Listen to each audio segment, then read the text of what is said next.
नमस्कार, आप देख रहे हैं लोक सेवा न्यूज। मैं हूं आपके साथ रजत त्रिपाठी। पिछले कुछ सप्ताहों में कुछ तस्वीरें ऐसी आईं जो लोगों के मन को कहीं न कहीं ठेस पहुंचाने वाली थीं। आज भी वो तस्वीरें बदस्तूर जारी हैं। ट्रकों पर भरकर शहरों में रोजगार के लिए गए लोग अपने गांवों की ओर लौट रहे हैं तो उन्हें ऐसा लग रहा है कि उन्हें नया जीवन मिल रहा है। ये तस्वीरें कहीं न कहीं उन सरकारों के लिए चोट हैं, उन सरकारों के मुंह पर एक तमाचा है, उन प्रदेश के निवासियों के मुंह पर एक तमाचा है जिन प्रदेशों में ये लोग जाके अपना काम करते हैं, अपने प्रदेश अपनी माटी को छोड़ करके दूसरे के प्रदेश दूसरे के लोगों को बनाने में, उनकी अर्थव्यवस्था को मजबूत करने में काम करते हैं। सोचिए ज़रा आप कि अगर दिल्ली और बम्बई जैसे बड़े शहरों में देश के अन्य राज्यों के लोग ना हों तो वहाँ की स्थिति क्या होगी।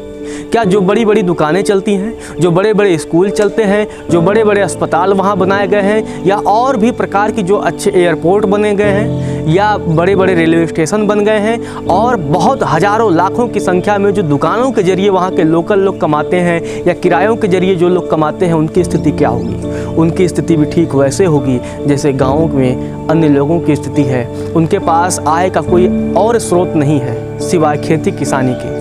व्यापार अगर वो करेंगे तो उन्हें वो लाभ नहीं मिलेगा जो शहरों में मिलता है। लेकिन मंगलवार को जब प्रधानमंत्री नरेंद्र मोदी ने 20 लाख करोड़ के आर्थिक पैकेज का ऐलान किया तो सुनने में बड़ा अच्छा लगता है। 20 लाख करोड़ भारत का जो बजट होता है वो इस साल तकरीबन 30 लाख करोड़ के आसपास का था। यानी उसका 1/3 मतलब 20 लगभग उसका आप 66% उन्होंने हिस्सा ये आर्थिक पैकेज के जरिए देने का एक और बात कर दी।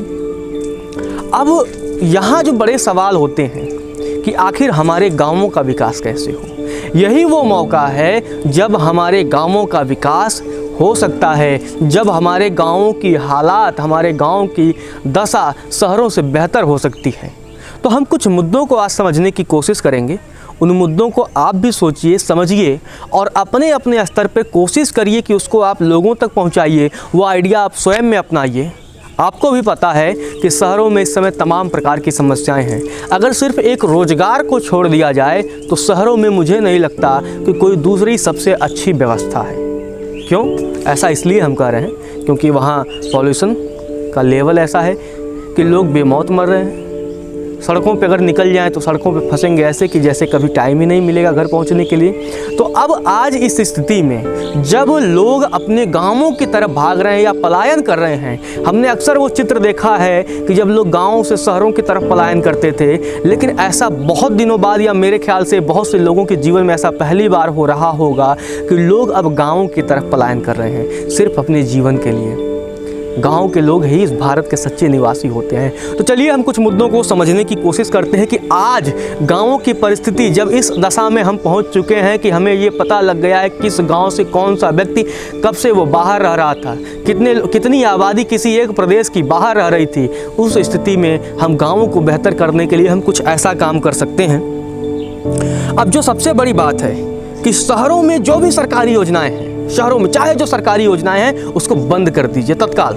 कोई भी किसी भी प्रकार का आप लाभ मत दीजिए। शहर में कोई व्यक्ति अगर पानी बेचता है तो पानी बेचने वाला भी 10,000 रुपये से अधिक रुपया ही कमा लेता होगा महीने का, जबकि किसान लगातार अपने खेतों में काम करके भी महीने का 10,000 रुपया नहीं कमा सकता। तो यानी अब कौन कौन सी शहरों में योजनाएं बंद कर दीजिए। शहरों में राशन कार्ड की भी योजनाएं हैं, बंद करिए, तत्काल बंद करिए कि जिससे लोग शहरों के अगर उनको थोड़ा बहुत कष्ट हो तो फिर गाँव में रहें, गाँव का विकास करें। दूसरी, आंगनबाड़ी वगैरह की जो भी सुविधाएं शहरों में है वो सब बंद करिए आप। आरक्षण एक ऐसा मुद्दा, निस्संदेह मैं यहाँ जाति धर्म किसी विशेष मजहब या किसी विशेष को, मैं यहाँ क्षेत्र की बात कर रहा हूँ। और राजनीति, अब जो आरक्षण है उसको हमारे राजनेता क्षेत्र के हिसाब से लागू करें। शहरी क्षेत्रों में आरक्षण को तत्काल बंद कर दीजिए। गांव में रहने वाले व्यक्ति को आरक्षण का लाभ दीजिए और ऐसा लाभ दीजिए कि अगर कल को उसकी नौकरी भी मिले तो वो गांव ग्रामीण क्षेत्रों में ही वो नौकरी करे, जिससे वो फिर न शहर की तरफ भाग जाए। यानी जिस समस्या से हम छुटकारा पाएंगे, ऐसा ना हो कि फिर वहाँ जाकर ही वो उसी एक समस्या को जन्म दे। अब दूसरी बात, छात्रवृत्ति वगैरह भी, यानी अगर छात्रों को पढ़ने के लिए आप गांव में सुविधाएं दे दीजिए। कम से कम आपके हर ज़िले में ग्रेजुएशन के स्तर तक कुछ ऐसे मतलब आपके विद्यालय होने चाहिए कि जो आपके पूरे ज़िले के जितने लोगों की संख्या है, जितनी आबादी है, आप उनको कम से कम शिक्षित कर पाएँ। उन्हें कम से कम ग्रेजुएशन तक तो आप अच्छी सुविधा दें, अच्छी पढ़ाई की व्यवस्था दें, जिससे उन्हें बाहर न जाना पड़े। क्योंकि आज आपको भी पता है, बहुत से लोग, मेरे साथ भी स्वयं रहा कि लंबे समय से आप 8वीं 9वीं 10वीं के बाद आप बाहर पढ़ने चले जाते हो, आप रूम का किराया देते हो, हॉस्टल में रहते हो, हॉस्टल का किराया देते हो, और बड़े खर्चे पड़ जाते हैं कि एक आम मध्यम वर्गीय परिवार के लिए उस प्रकार के खर्चे वहन करना कहीं ना कहीं बड़ा मुश्किल होता है। तो हमारे ज़िलों में, हर एक देश के हर एक ज़िलों में ग्रामीण स्तर पर ऐसी व्यवस्था, अगर उसके घर से स्कूल 15 किलोमीटर दूर होगा कॉलेज उसका, तो वो बच्चा आसानी से वहाँ जाके पढ़ाई कर सकेगा। घर पे रहेगा तो उसके घर पे जो एक आर्थिक बोझ, जबकि वो बाहर रहने पढ़ने के लिए चला जाता था, उस आर्थिक बोझ से भी वो कहीं ना कहीं बचेगा। अब दूसरी जो सबसे बड़ी बात करते हैं कि अब जो हमारे वहाँ प्रधानमंत्री आवास योजना चली है, एक शहरी एक ग्रामीण, शहरी क्षेत्रों में बड़े धूर्त लोग होते हैं। आवास योजना उन्हें मिलने के बाद भी वो कई बार उसको बेचते हैं। हमारे ग्रामीण इलाकों में आप उनको आवास की व्यवस्था करें, शहरों में मत दें। बहुत से ऐसे धूर्त लोग हैं, बहुत से ऐसे गांव के भी शायद वो लोग होंगे कि जब शहरों में जाते हैं तो उनके दिमाग जो है धूर्तों की तरह चलने लगता है, और कई बार वो सरकारी योजनाओं का ऐसा दुरुपयोग करते हैं कि उसमें सिर्फ सरकारी पैसा बर्बाद होता है। सरकारें लाखों लोगों को मकान दे देती हैं, फिर पता लगता है कि उन्होंने उसको दुकान या और चीज़ों के लिए बेच दिया, और फिर से वो झुग्गी झोपड़ी डाल के रहने लगते हैं, और फिर समस्या जस की तस हो जाती है। तो और भी अगर आर्थिक या किसी भी तौर पे अगर आपको जानकारी, जो भी गांव का हो शहर का हो, वो सरकार को सही जानकारी दे। अगर ऐसा ना हो तो उनके खिलाफ कठोर कार्रवाई करें। कुछ अच्छे कार्यों के लिए अगर कठोरतम कार्रवाई भी करनी पड़े तो उसमें सरकार को पीछे नहीं हटना चाहिए, क्योंकि चाहे कोई भी हो, ग्रामीण परिवेश का हो या शहरी परिवेश का, वो उसको ईमानदारी के जो ढर्रा है, ईमानदारी के जो रास्ते हैं उस पर लाना होगा। उसके दिमाग में जो बेईमानी रूपी कीड़ा घुसा हुआ है उसको कहीं न कहीं निकालना होगा। अब दो चीज़ें देखते हैं यहाँ। रोज़गार के दृष्टिकोण से शहर और ग्रामीण में एक बहुत बड़ा अंतर हो जाता है कि शहरी क्षेत्रों में वो समस्या रोज़गार की बहुत ज़्यादा नहीं होती, ग्रामीण क्षेत्रों में रोज़गार की बहुत बड़ी समस्या होती है।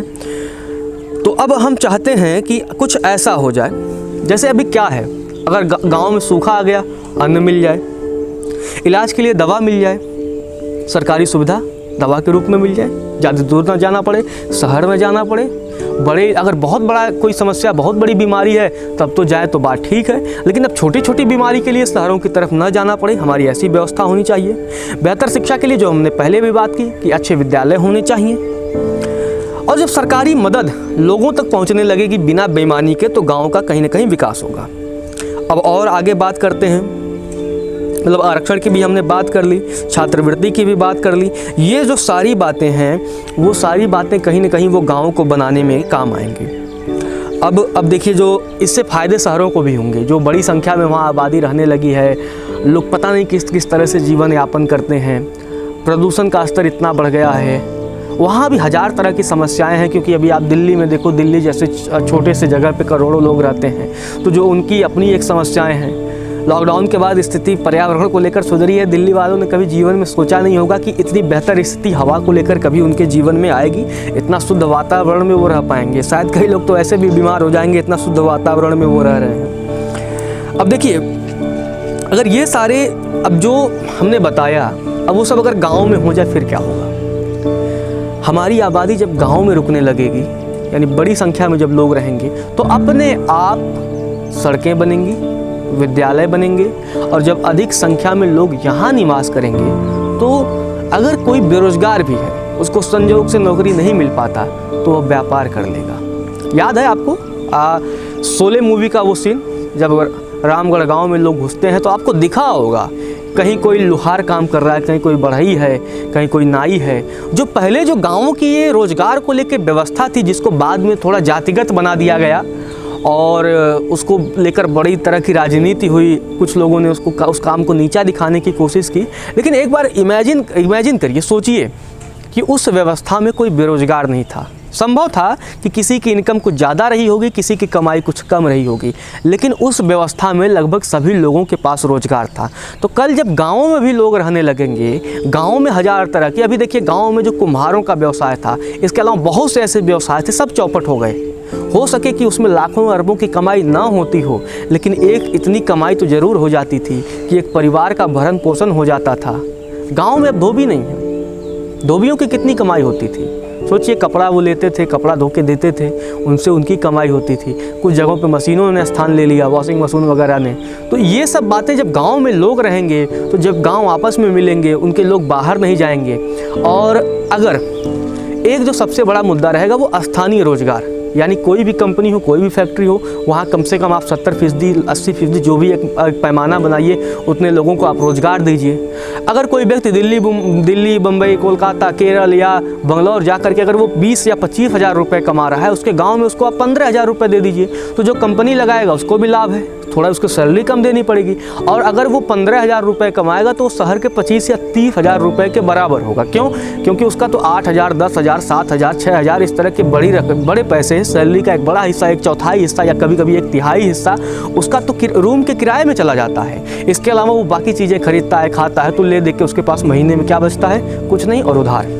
तो ये सब बातें हैं। हमारी सरकारों ने बड़ी सारी ऐसी योजनाएं चलाई हैं जिनको लेकर किसानों की बात करें तो उनका कहना था कि हम ऐसी योजनाएं लाएंगे, किसानों का आय दोगुनी हो जाएगी, ऐसा कुछ हो जाएगा। लेकिन इस प्रकार की जब योजनाएं भारत में, आप उनको ग्रामीण स्तर पे करिए, सारी सुविधाएं, मतलब सीधे से दिमाग में सरकारों को ये बिठा लेना चाहिए, शहर में हमको कोई सुविधा नहीं देनी है, उनका बिजली का बिल माफ़ नहीं होगा, हम बिजली गाँव में सस्ती देंगे। हम जरूरी नहीं है कि वहाँ 6 रुपये यूनिट देंगे, हम 2 रुपये यूनिट देंगे, लेकिन अपने गाँव को बिजली देंगे। अगर गाँव में भी बिजली होगा तो तमाम तरह के छोटे छोटे उद्योग भी वहाँ विकास करेंगे। खेती पे भी आप जिस प्रकार के आप ऋण की बात करते हैं और तमाम बातें आप करते हैं, कृषि को लेकर के आप थोड़ी और योजनाओं को अपने विस्तार दीजिए। क्योंकि ऐसा ना हो कि वो जो आंकड़े यानी कागज़ों पे जो बात होती है कि हमारे आय किसानों की दोगुनी होगी, क्योंकि हम ये भी नहीं बता सकते, जैसे हमारे प्रधानमंत्री कहते हैं कि 2022 तक किसानों की आय दोगुनी होगी, लेकिन हमने पहले भी वो नहीं बता पाए हैं या किसी भी सरकार ने कि आज हमारे किसानों की आय कितनी है। अगर 1,000 रुपये है, 2,000 रुपये महीने है, या 4,000 या 5,000, तभी तो हमको पता लगेगा कि 2022 में अगर आज हम 1,000 किसान कमाता था, तब तो 2022 में उसका अगर 2,000 रुपये होगा। लेकिन कोई भी इस प्रकार का कोई डेटा नहीं है। शायद ये कुछ बातें हवाई हो सकती हैं, कुछ बातें सुनने में बड़ी अच्छी लगती हैं, लेकिन किसानों की दशा दुर्दशा जो है वो कहीं ना कहीं बहुत ज़्यादा दयनीय है। तो ऐसे में सरकारों को इन मसलों पर सोचना चाहिए, विचार करना चाहिए, और विचार न करें, एक्शन लें। हो सके ये एक्शन कहीं ना कहीं वोट बैंक को प्रभावित करे, लेकिन जब गांव और शहर दोनों में क्षेत्रफल के हिसाब से आबादी संतुलित होगी तो समुचित विकास होगा। समुचित यानी सभी तरफ विकास होगा, जिसकी बातें सरकार करती है, जिसका दावा सरकार करती है। कहीं ऐसा ना हो कि अगर इन सब बातों को छोड़ दें, जब ये लॉकडाउन ख़त्म हो, कोरोना ख़त्म हो, तो परेशानियां जस की तस हों, फिर कभी ऐसा मंजर ना आए कि लोग जब रोज़गार के लिए दूसरे प्रदेशों में जाते हैं, अपने खून पसीने से उस प्रदेश के विकास में योगदान देते हैं, तो फिर ऐसा ना हो कि वही खून और उसी पसीना और कई लोग अपनी जान गंवा के जब अपने घरों की ओर भागते हैं, तो ऐसा मंजर सिर्फ पता नहीं सरकारें क्या सोचती हैं, लेकिन इंसानियत को कहीं ना कहीं शर्मसार करती हैं, इंसानों के दिलों पर वो घाव करती हैं। ऐसा मंजर ईश्वर दोबारा न दिखाए, लेकिन अगर ईश्वर तो तभी दिखाता है जब हमारे लोग ज़मीन पे जो सरकारें चलाती हैं वो कुछ गलतियां करें। उनको स्थानीय स्तर पे जब रोज़गार मिलेगा, उनको बड़ी लालच नहीं है, इसलिए बड़ी लालच नहीं है। गांव का मजदूर जाता है तो 25 मंजिले 30 मंजिले पर जान जोखिम में डालकर वो काम करता है, शायद 500 या 600 रुपये दिन का पा जाता हो अधिकतम। तो वो सोच लीजिए कि उसको वो अपनी जान को हथेली पे रख के पाता है 500 रुपये, और जब बात आती है उनके ही रक्षा के लिए, उनके जीवन की रक्षा के लिए, उनके अधिकारों की रक्षा के लिए, तब किसी भी सरकार, कोई भी सरकार संविधान की दुहाई नहीं देती। तब लोकतंत्र खतरे में नहीं आता। तब लोकतंत्र के जो बचाव वाले दल हैं, जो कहते हैं कि संविधान पे खतरा आ जाएगा तो हमारी जो आर्मी है वो देश को तोड़ देगी, देश को बांट देगी, जो संविधान पे खतरा करेंगे उनको मार देगी, तब वो नहीं आते। अभी आप लोगों ने भी देखा होगा कि जब इतनी बड़ी संख्या में मजदूरों का पलायन हुआ, जो जाति के नाम पर राजनीति करते हैं, चाहे वो SC हो, ST हो या किसी अल्पसंख्यक समुदाय के, उन मजदूरों में हमारा अल्पसंख्यक समुदाय भी रहा होगा, हमारे SC ST भी लोग रहे होंगे, हमारे जनरल लोग भी रहे होंगे, OBC भी रहे होंगे, सभी प्रकार के लोग रहे होंगे, क्योंकि मजदूरों की तो जाति नहीं होती, मजदूरों की एक ही जाति है, मजदूरी। तो कहीं भी करें, अपने गांव में करेंगे अच्छा रहेगा। शाम को कम से कम अपने खेतों के खलिहानों का आनंद ले सकेंगे, अपनी खेती बाड़ी भी संभाल लेंगे और तमाम तरह की जो दिक्कतें हैं शायद उससे बच जाएंगे। मुझे विश्वास है कि आप लोग इस मुहिम को बढ़ावा देंगे और सरकारों तक अपने जो भी आपका दिमाग करे कुछ अच्छे सुझाव दीजिए, जिससे गाँवों का ही विकास हो। शहर बड़े विकसित विकास कर चुके हैं, अब गाँव के विकास की बारी है। और ये अगर अगले 5 साल में हमारे गाँव का विकास नहीं हुआ तो फिर आज कोरोना है, कल कुछ और आएगा और फिर से तबाही मचा के जाएगा। फिलहाल के लिए इतना ही। आप देखते रहिए लोक सेवा न्यूज़।